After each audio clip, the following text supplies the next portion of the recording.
¿cómo están? Oigan, pues bienvenidos en esta ocasión a The Bridge Canada. Quiero decirles que estamos en uno de mis momentos favoritos del año, es el Festival Internacional de Cine de Toronto. Para que se den una idea, este es uno de los festivales de cine más importantes de todo el mundo. Es la antesala de los premios Oscar y es el festival público más grande de todo el planeta. En este 2021 vienen alrededor de 200 películas de todo el mundo. Por supuesto que una importante selección también de Latinoamérica viene a presentarse este año y también vienen muchísimas películas de Canadá. Y el día de hoy es un día muy especial para nosotros.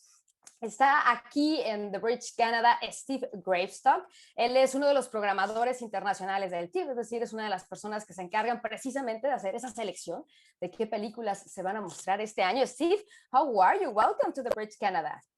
I'm okay. How are you? Thanks for having me. I want to ask you, let's talk about the Canadian films. So which are the films Canada is bringing to TIFF right now? Yeah, we have about 13 or 14 Canadian films. Thanks for asking. We have, the Canadian component is a very important part to TIFF.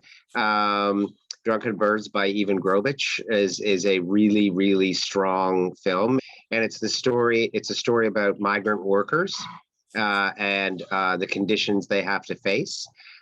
This migrant worker, the main character, has a very complicated story because he's kind of fleeing. He's actually pursuing a woman he's in love with, and they sort of had to split up because they were being chased by a somewhat nefarious figure.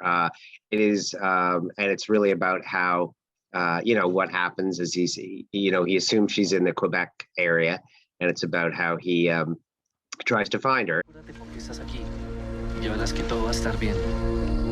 Aquí tengo dos personalidades, la del tipo que todos conocen en el pueblo y la del que te está hablando en este momento. Merci beaucoup.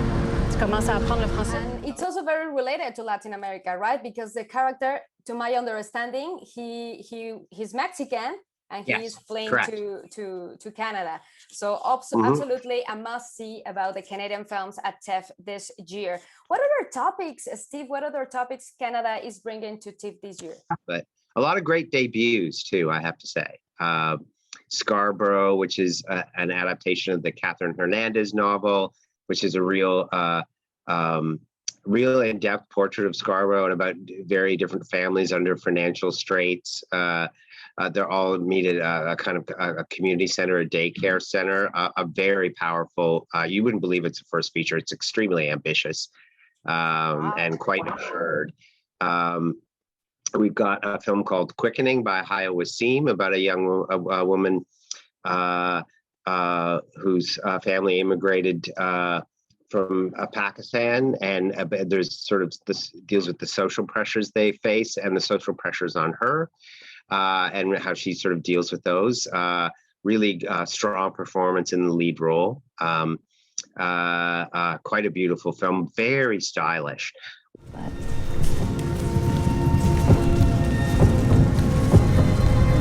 Sheila?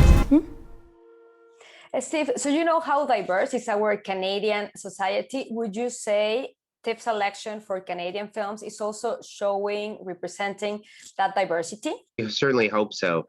Certainly the filmmaking community has become increasingly diverse in the last few years, and we've tried to reflect that in the programming that we've been doing. And that's really one of our major goals at TIFF, is to reflect that diversity, both in terms of ethnicity and background and gender as well.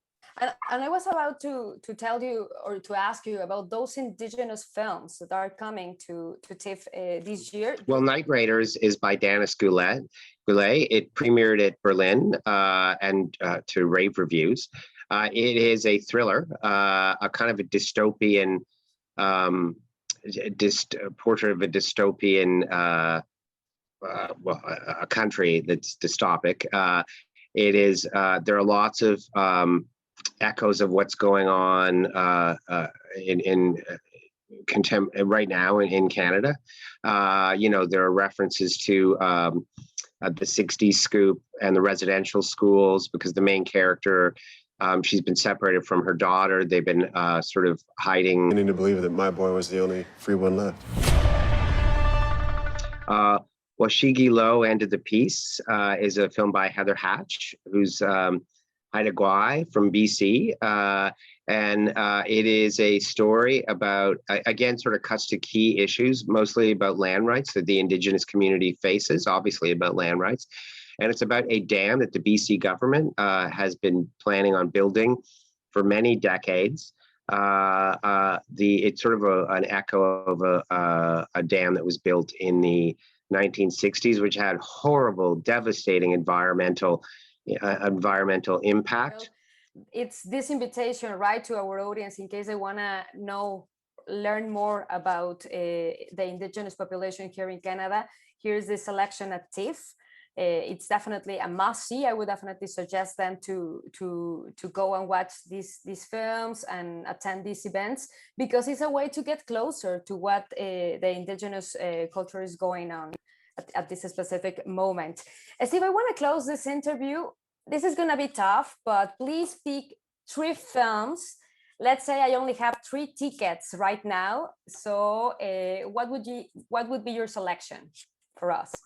Well, I'm not really supposed to do that, but I would